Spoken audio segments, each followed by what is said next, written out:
नमस्कार। शारीरिक शिक्षा के संदर्भ में जो प्रस्तावित भर्ती परीक्षा राजस्थान के अंदर आई हुई है, बहुत से विद्यार्थियों की लगातार क्वेरी आ रही है और उस क्वेरी के संदर्भ में भांति भांति के प्रश्न आ रहे हैं। और आज एक बड़ा ही अजीब सा प्रश्न आया और वो प्रश्न ये कहता है कि 260 नंबर के प्रश्न पत्र में से हम लोग किस प्रकार अंतर संबंधता के आधार पर तैयारी करें। तो देखिए मित्रों, आपको एक चीज मैं स्पष्ट तौर पर बता दूं, हमने पिछले कुछ दिनों में इस कक्षा के माध्यम से आपके सामने स्पष्ट किया था कि 260 नंबर का पेपर 8 यूनिट के अंदर बटा हुआ है। कितना? 8। लेकिन आज मैं आपको एक आधार बताने जा रहा हूं, यूनिट नंबर 7 जो शारीरिक शिक्षा से रिलेटेड है, जिसमें एनाटॉमी और फिजियोलॉजी के ऊपर पूरी यूनिट सीधा सीधा फोकस्ड है। ध्यान दीजिएगा, यही यूनिट एक आधार भी बनने वाली है।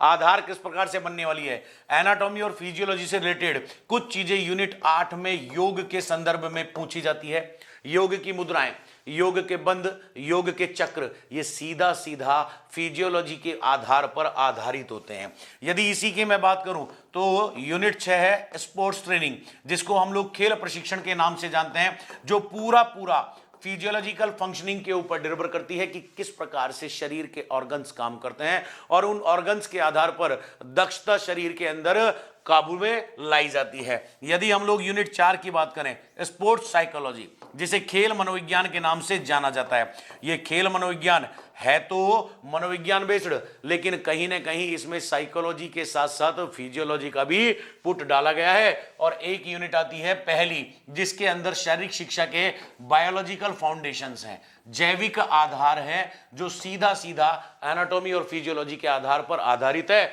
और इसी के साथ यूनिट 1 के अंदर ही आपको पढ़ना पड़ता है किन्सियोलॉजी, जो कि पूरा विज्ञान आधारित विषय है। तो यदि आप विज्ञान विषय के ऊपर बहुत ज्यादा फोकस कर रहे हैं तो आप ये मान के चलिएगा कम से कम 70 से 80 नंबर की एक बेहतरीन तैयारी की तरफ आप अग्रसर हो रहे हैं। गत भर्ती परीक्षाओं में ये आंकड़ा 90 से 100 नंबर तक भी गया था। यूनिट 7 को यदि आप आधार मानते हैं तो 8, 6, 4 और यूनिट 1 के अंदर एनाटॉमी फिजियोलॉजी के साथ किन्सियोलॉजी भी अपने आप क्लियर हो जाएगी। ऐसी ही छोटी छोटी रोचक जानकारियां मैं आपके बीच में लाता रहूंगा। धन्यवाद, नमस्कार, जय हिंद।